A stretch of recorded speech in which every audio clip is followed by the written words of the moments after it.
المنار المنار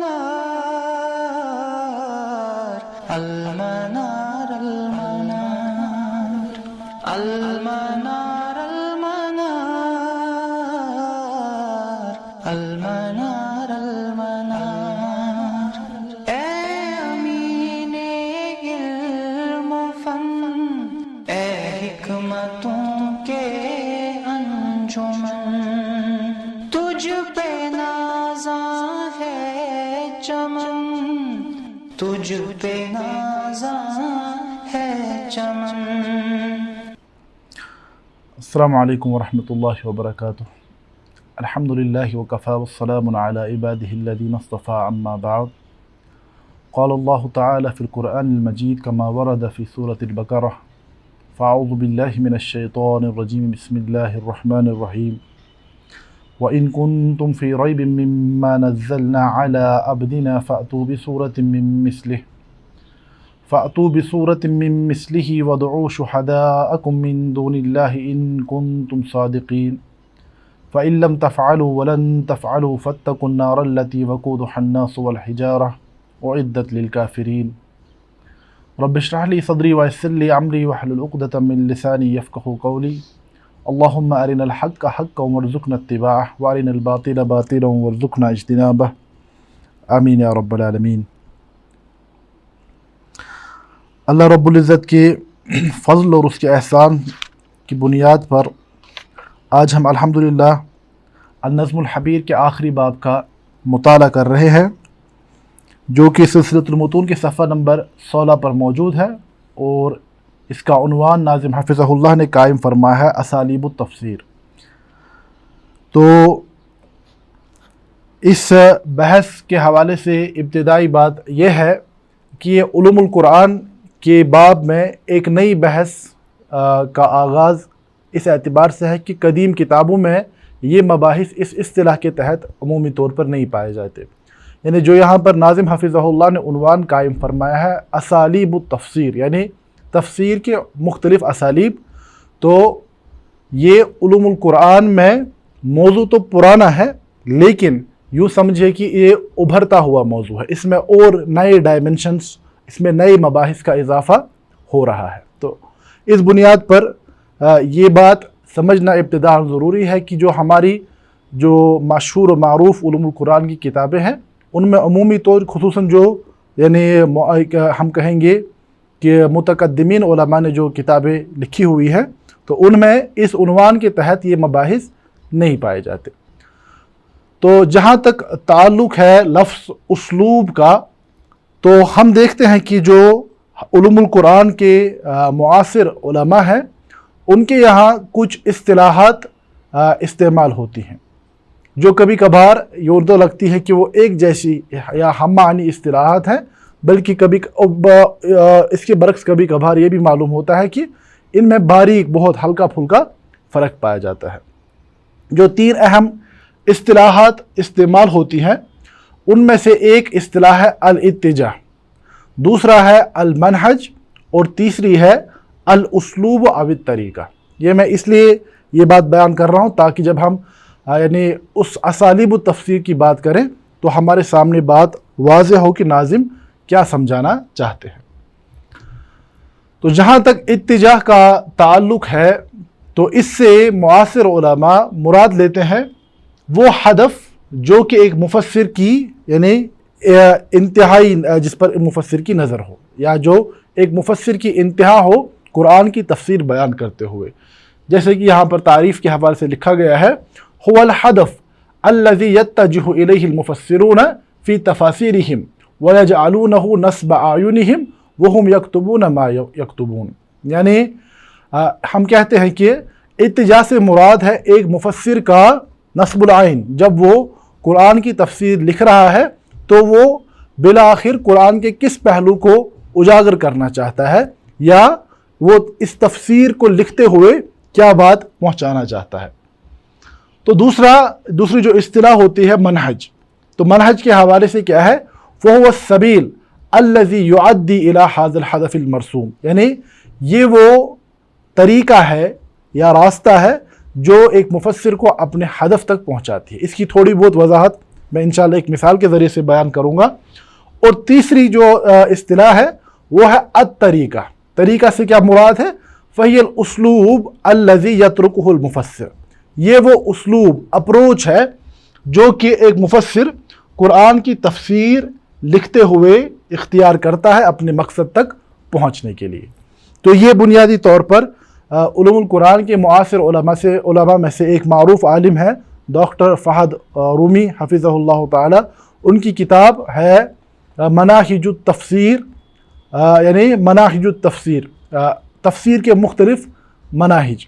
तो उसमें इन्होंने इस बात पर रोशनी डाली है और एक मिसाल बयान करते हुए फरमाते अगर इन तीन चीज़ों में आप फ़र्क समझना चाहें, यानी इत्तिजाह और मनहज और उसलूब के दरमियान अगर आप फ़र्क समझना चाहते हैं, तो इसकी मिसाल यूँ माने कि लोगों की एक जमात यानी एक ग्रुप वो इरादा करते हैं किसी शहर में जाने का।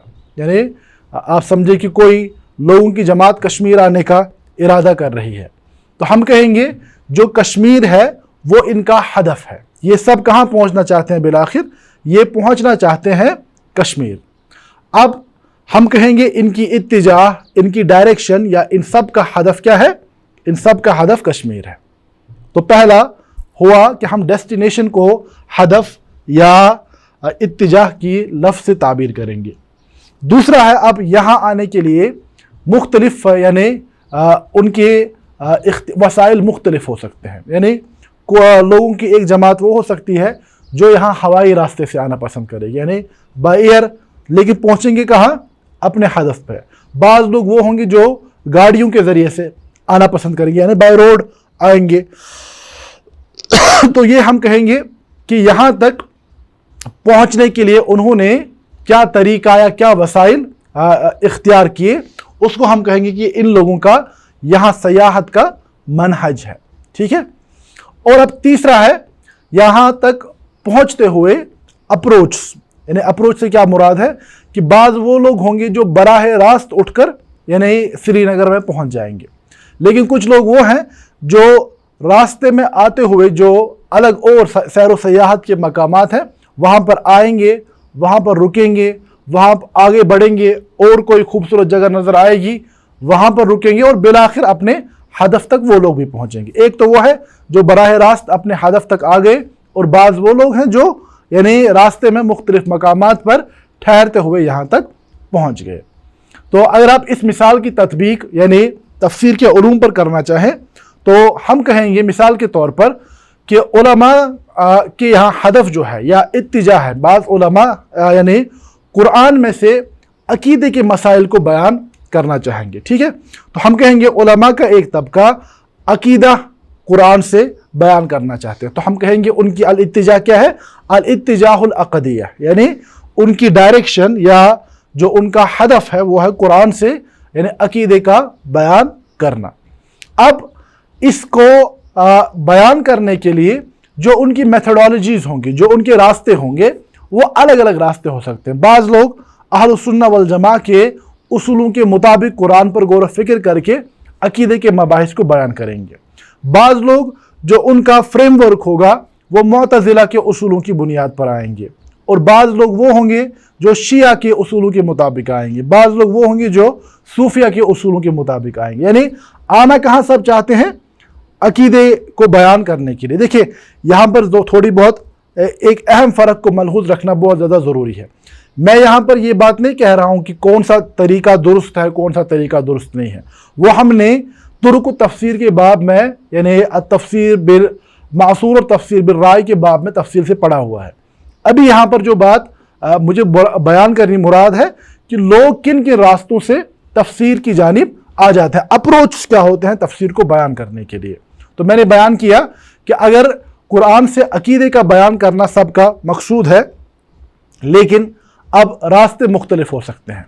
बाज़ लोग वो होंगे जो क्या आएंगे, जो अहलुस सुन्ना के रास्ते से आएंगे, बाज़ लोग वो हैं जो शिया के उसूलों के मुताबिक आएंगे, बाज़ लोग वो हैं जो मुअतज़िला के उसूलों के मुताबिक आएंगे, या बाज़ लोग वो हैं जो जदीद हर्मेनेटिक्स का अप्रोच पाया जाता है, जो कि अभी तक अपने उसूली इन्हिराफ की वजह से आलम इस्लाम में अपनी जगह नहीं बना सका। अलबत्ता एक अप्रोच जदीद दुनिया में पाया जाता है, तो उस रास्ते से कुरान की तफसीर बयान करने के लिए आएंगे। तो हम कहेंगे इनकी क्या है, ये इनके मुख्तलिफ मनाहिज हैं।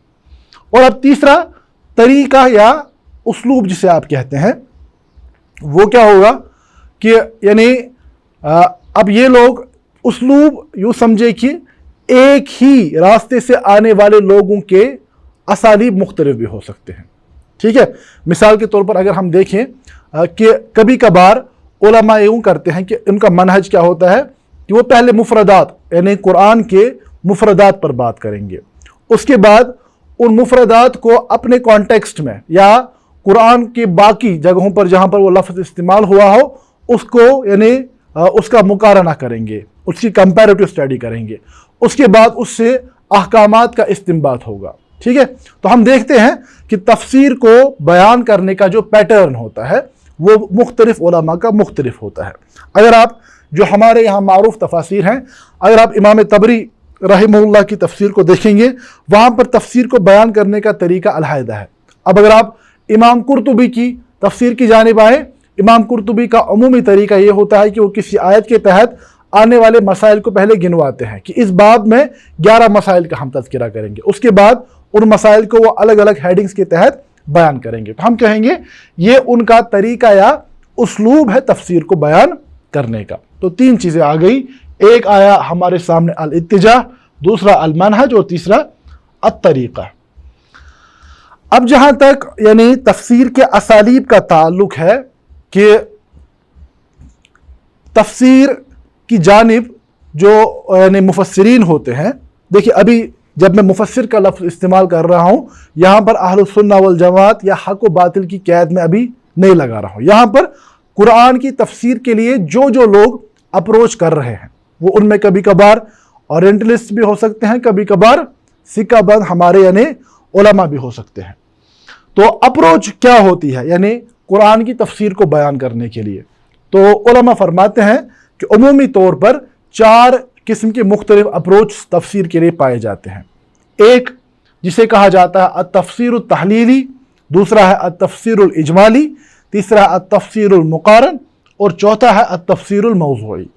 ठीक है, तो जहाँ तक पहली किस्म अत-तफसीरुत तहलीली का ताल्लुक है, तो इससे क्या मुराद है, हुआ अन यततब्बि अल मुफस्सिरुल आयात हसब तरतीबिल मुसहफ, कि इसमें क्या करता है एक मुफस्सिर का ये तरीका होता है, वो कुरान की एक एक आयत को एक एक करके हर एक आयत की शरह को बयान करते हैं, उसके लुग़वी पहलू पर बात करेंगे, बलागत पर बात करेंगे, असबाबुन नुज़ूल पर बात करेंगे, उसके मानी पर यानी एक कुरान की तफसीर से मुतालिक जो मबाहिस हैं वो सब बयान करेंगे एक एक आयत को उठाकर।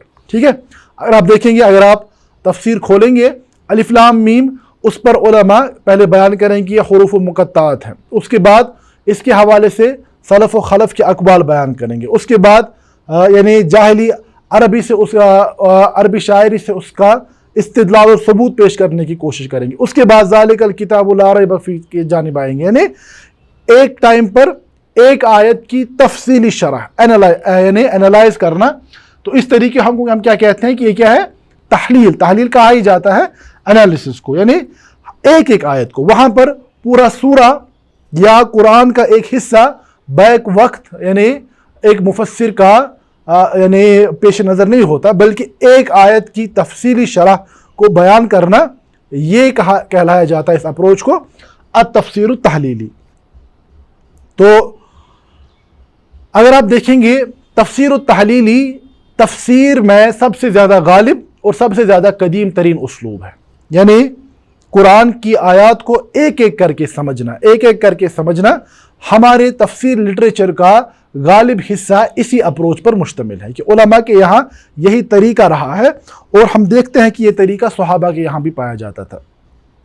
अबू अब्दुर्रहमान अस्सुलमी रहमहुल्लाह की उस रिवायत को हमने मुतअद्दिद मरतबा बयान फरमाया है। वो फरमाते हैं हद्दसना अल्लज़ीना कानू युक़रिऊनल कुरान, वो लोग जो हमें कुरान पढ़ाया करते थे उन्होंने हमसे बयान किया, जैसे सैयदना उस्मान इब्न अफ़्फ़ान या उबई इब्न काब रज़ी अल्लाह तआला अन्हुमा। तो फरमाते हैं वो उन्होंने हमसे बयान किया कि वो रब रसूलुल्लाह सल्लल्लाहु अलैहि वसल्लम के पास कुरान को पढ़ते थे تو وہ 10 آیات سے آگے تب تک نہیں بڑھتے تھے جب تک کہ وہ ان 10 آیات کا ایمان، علم اور عمل حاصل نہیں کرتے. ٹھیک ہے، تو اس سے کیا بات سمجھ آئی کہ صحابہ بھی قرآن کی آیات کو یعنی ایک ایک کر کے سمجھتے تھے. تو ان کے یہاں بھی قرآن کی تفسیر کو سمجھنے کا ایک طریقہ یہی تھا. تو ہمارے یہاں جو غالب اکثریت مفسرین کی ہے، انہوں نے تفسیر کو اسی طریقے کے مطابق لکھا ہے. اب دیکھیں یہاں پر بات سمجھنا ضروری ہے. میں یہاں اپروچ کی بات کر رہا ہوں، اب اس تفسیر التحلیلی کے اپروچ کو یعنی وہ علماء بھی اختیار کر سکتے ہیں جو تفسیر بالمعصور کے طریقے کو لے کر آ رہے ہیں، یا بعض وہ علماء جو یعنی تفسیر بالرائے کے اپروچ کو لے کر آتے ہیں. ہم کہیں گے تفسیر التحلیلی کبھی اہل السنہ کی جانب سے بھی ہوگی، کبھی یعنی شیعہ کی جانب سے بھی ہوگی، کبھی کبھار معتزلہ کی جانب سے بھی ہوگی، صوفیہ کی جانب سے ہوگی. تو یہاں پر اپروچ اور طریقے کو سمجھنا یہ اہم ہے.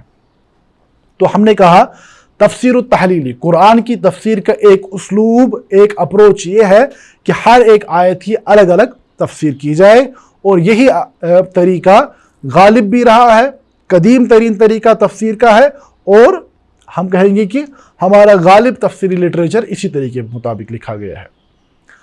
دوسرا طریقہ ہے التفسیر الاجمالی، یعنی اس سے کیا مراد ہے؟ وَهُوَ أَنْ يَعْمَدَ الْمُفَسِّرُ إِلَى الْآيَاتِ الْقُرْآنِيَّةِ حَسَبَ تَرْتِيبِ الْمُصْحَفِ. تو یہاں پر ایک مفسر کیا کرتا ہے کہ وہ قرآن کی آیات کو مصحف کی ترتیب کے مطابق ہی رکھتے ہیں، لیکن وہ ایک ایک کر کے ایک ایک آیت پر تفسیری کلام نہیں کرتے.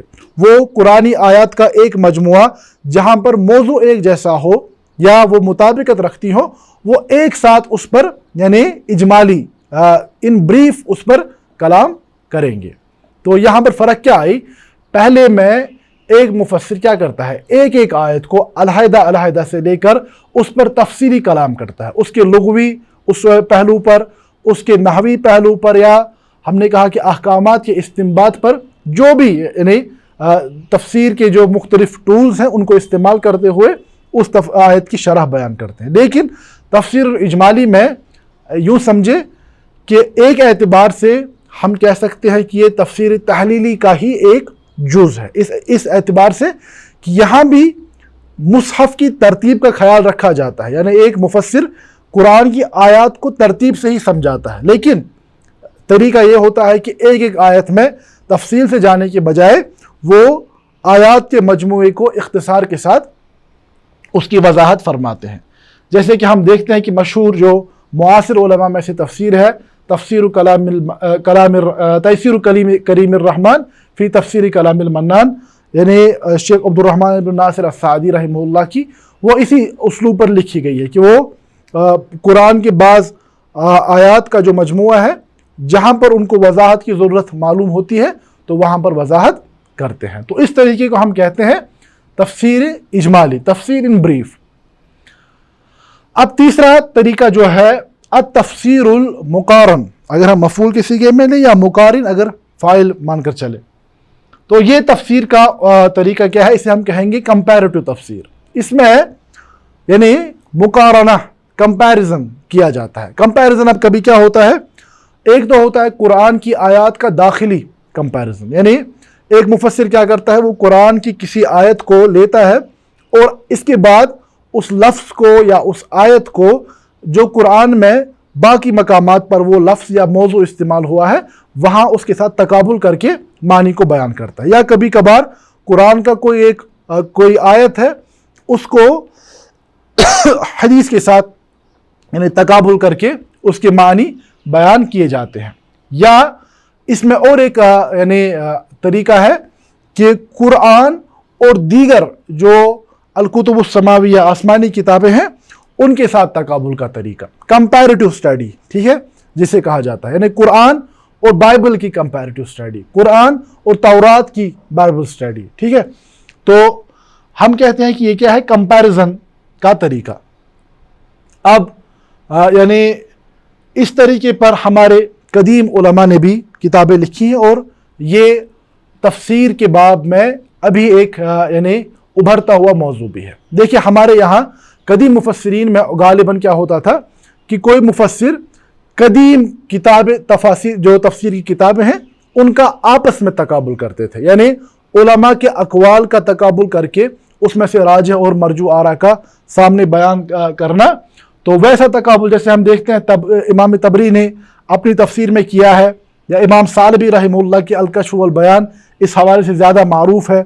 इसी तरह मालिमुत तंज़ील इमाम बगवी की, इमाम इब्न कसीर की तफसीरुल कुरान अल अज़ीम, तो इनमें दाखिली तकाबुल है, कुरान का कुरान के साथ, कुरान का सुन्नत के साथ, और कभी कभार बाज़ तफासीर में इसराइली रिवायात के साथ भी।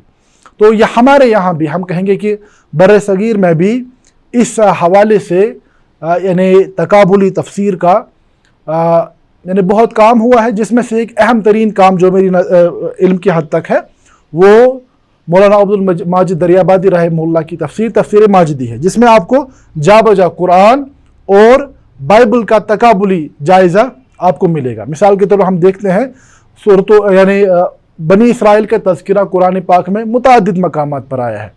अब यानी मौलाना अब्दुल माजिद साहब क्या उनका तरीका क्या है, वो पहले कुरान की आयत उसकी शरह करेंगे और कुरान ने जो मौजू बयान किया है उसका फिर तकाबुल यानी बाइबल में जो वैसे मौजूआत हैं उसके साथ करेंगे। उसके ज़रिए कुरानी आयात का बरहक साबित करना वो उनके पेश नज़र रहता है उमूमी तौर पर। तो हम कहेंगे तफसीर का तीसरा अप्रोच क्या है, कंपैरेटिव स्टडी, कंपैरिजन चलता है। अब कंपैरिजन या तो दाखिली इंटरनल कंपैरिजन होगा कुरान का, कुरान की बाज़ दूसरी आयत, जैसे कि हम जानते हैं तफसीरुल कुरान बिल कुरान, ये हमारे यहाँ एक वाज़ेह मेथोडोलॉजी है तफसीर की, जिसमें हम जानते हैं कि शेख मोहम्मद अमीन शंकीती रहमहुल्लाह की तफसीर अज़वाउल बयान उस अप्रोच के मुताबिक लिखी गई, यानी कुरान की आयात का कुरान के ज़रिए से ही तफसीर करना, तकाबुल करके मानी बयान करना। तो ये है तफसीर की तीसरी किस्म, तफसीर अल मुकारन। चौथी किस्म क्या है, अत-तफसीरुल मौज़ूई, यानी तफसीर मौज़ूई। इससे क्या मुराद है, इसमें तफसीर करने वाला इस तरीके में कुरान की एक एक आयत की तफसीर बयान करना या मुसहफ़ की तरतीब के मुताबिक बयान करना मुफस्सिर के सामने होता, बल्कि एक मुफस्सिर के सामने कुरान का कोई मौजू होता है, यानी कोई किसी मौजू पर वो बात करना चाहते हैं, उसके बाद कुरान पर मजमूई तौर पर, कुरान में मजमूई तौर पर इस मौजू के मुतालिक क्या तालीमात दी गई हैं, तो वो मुख्तलिफ मकामात से उसको जमा करके यानी कुरान की इस मौजू की तशरीह करते हैं। तो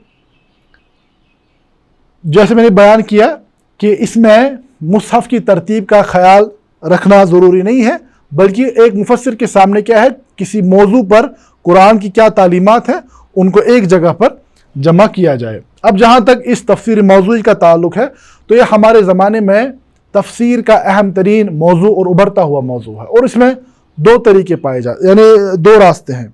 एक तो उलमा का वो तबका है जो कुरान की इन तालीमात को यानी मुआसिर मौजूआत जो हैं या जो जिनको हम नवाजिल भी कहते हैं, तो उमूमी तौर पर नवाजिल को बयान करते हैं, लेकिन उनके यहाँ कुरान और सुन्नत साथ साथ चलते हैं।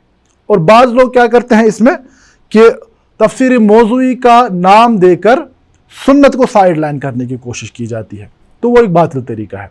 तो जैसे मैंने इब्तिदा में ही बयान किया, अभी हमारा यहाँ पर मेथोडोलॉजी पर हम बात नहीं कर रहे हैं, हम अप्रोच पे बात कर रहे हैं कि एक मुफस्सिर किस रास्ते से आ रहा है। अब उस रास्ते में आते वक्त उनके वसाइल मुख्तलिफ हो सकते हैं। बाज़ लोग यानी सल्फ़ सालिहीन के मनहज के मुताबिक तफसीर बयान करेंगे। देखिए, जब यही तफसीर मौजूई की अगर हम बात लें, मिसाल के तौर पर इसमें मुतअद्दिद बेशुमार किताबें लिखी गई हैं। देखिए, मिसाल के तौर पर एक किताब है अस्सिद्क़ु फ़िल कुरानिल करीम, यानी कुरान पाक में सिद्क पर क्या तालीम है, सच्चाई के मौजू पर क्या बात है। ठीक है, इसको लिखने वाले हैं यानी मोहम्मद आरिफ साहब, या मशहूर किताब है शेख यूसुफ अल करज़ावी हफ़िज़हुल्लाह की अस्सब्र फ़िल कुरानिल करीम, यानी कुरान मुक़द्दस में सब्र की तालीमात। अब देखिए यहाँ पर इनके सामने क्या मकसद है, यानी सब्र के उन्वान पर बात करनी है कुरान की रोशनी में। अब एक कुरान की सभी आयात को सुन्नत को साथ रखते हुए कुरान से तफसीर यानी सब्र की जो तालीमात है उनको बयान करेंगे। तो मैं यहाँ पर अभी अप्रोच समझा रहा हूँ। अब मेथोडोलॉजी क्या हो सकती है? मेथोडोलॉजी में बाज़ लोग जो तफसीर बिल मासूर के रास्ते से आएंगे, बाज़ लोग जो तफसीर बिल राय की रास्ते से आएंगे, और बाज़ लोग वो होंगे जो जदीद हर्मेनेटिक्स के रास्ते से आएंगे। तो गायत क्या होगी?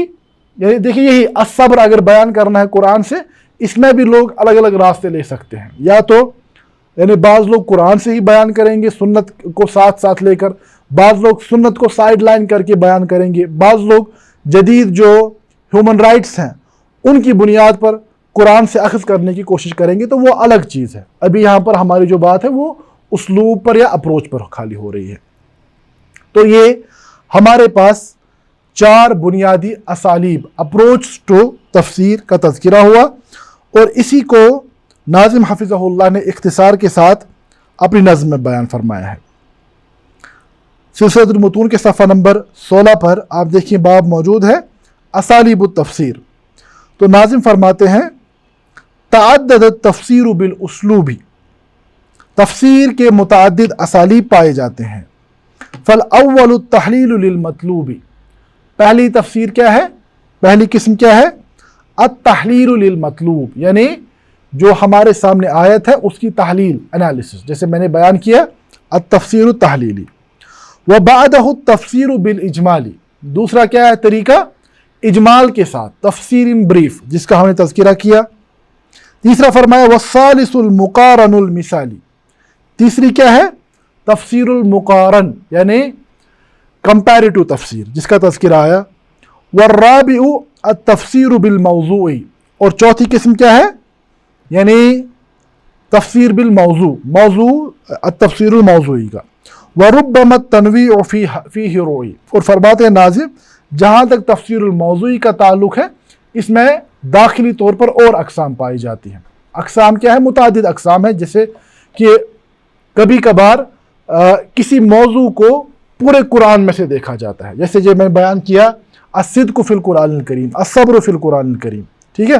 कभी कभार किसी एक सूरत से यानी तालीमात अख़ज़ करने की कोशिश की जाती है, कभी कभार अल्फाज पर गौर व फिक्र करके बात की जाती है। तो इसमें मज़ीद सब हेडिंग्स हैं जो आप किताबों में देख सकते हैं। तो इसके बाद नाज़िम हफ़िज़हुल्लाह ने जो उन्वान कायम फरमाया है वो है अल-ख़िताम। फरमाते हैं अल-ख़िताम यानी किताब का इख्तिताम। तो यहाँ पर क्या बात समझ आ रही है कि नाज़िम हफ़िज़हुल्लाह ताला ने यानी किताब नज़्म को मुकम्मल किया है, अब इख्तिताम बयान किया जा रहा है। तो यहाँ पर इससे पहले एक यानी सबक़त लिसानी हुई थी, जो किताब मैंने बयान की उसका नाम है उसूल तफसीर व मनाहिजुहु, यानी ये डॉक्टर फ़हद रूमी साहब की किताब है। तो उस पर उसमें आप इस मौजू को तफसील से देख सकते हैं। तो आज का हमारा ये दर्स भी बुनियादी तौर पर उसी किताब से माखूज़ है। तो बहरहाल किताब के इख्तिताम पर नाज़िम हफ़िज़हुल्लाह फरमाते हैं वफ़िल ख़िताम, और इख्तिताम पर अफ़ज़लुस्सलाम अला नबीय्यिल ख़ातिमिल इमामी, अफ़ज़ल तरीन सलाम दरूद सलाम हो अल्लाह के आखिरी नबी सल्लल्लाहु अलैहि वसल्लम पर। तो हमारा यही तरीका है मुसलमानों का कि अल्लाह के नबी सल्लल्लाहु अलैहि वसल्लम के साथ ही हमारी दीन और दुनिया सब वाबस्ता है। तो उन पर दरूद सलाम भेजना हमारे दीनी फरीज़ा भी है और अल्लाह की यहाँ एक मकबूल इबादत। फरमाते व आलिही, और उनकी आल पर, व सहबिहिल अखियारी, और आपके सहाबा पर, व ताबी अला तरीक़ सारी, और आपके रास्ते पर चलने वाले लोगों पर। बालिगतन अबियातुहा इस्नतैनी मिनल मिआती, फरमाते कि इस नज़्म की कुल अशार की क्या तादाद है? इस्नतैनी मिनल मिआती, यानी 200। तो इसके कुल अशार कितने थे नज़्म के? 2 अशार।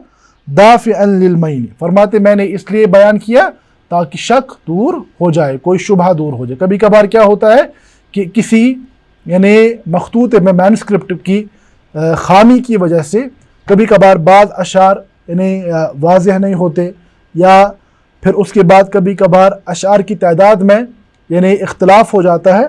तो यहाँ नाज़िम खुद फरमाते हैं कि मेरी इस नज़्म के अशार की कुल तादाद 200 है, तो ये मैं इसलिए बयान कर रहा हूँ ताकि कोई शुबहा बाकी ना रहे। तो इसके साथ हमारी ये नज़्म अन-नज़्मुल हबीर اختتام پذیر ہوتی ہے۔ اللہ رب العزت سے یہی دعا کرتے ہیں، اللہ رب العزت ہمارے اس پڑھنے اور پڑھانے کو قبول فرمائے اور ہمیں قرآن مقدس کو صحیح طریقے پر سمجھنے کی توفیق عطا فرمائے، اور اللہ سے یہی دعا ہم مانگیں گے، اللہ رب العزت اس پڑھنے پڑھانے کے عمل کو ہماری اخروی نجات کا باعث بنائے۔ ھذا ما عندی واللہ تعالی عالم، وصلی اللہ علی نبینا محمد وآلہ وصحبہ وسلم، وآخر دعوانا ان الحمد للہ رب العالمین۔ المنار المنار المنار المنار المنار المنار المنار اے امین علم و فن، اے حکمتوں کے انجمن، تجھ پہ نازاں ہے چمن، تجھ پہ نازاں ہے چمن۔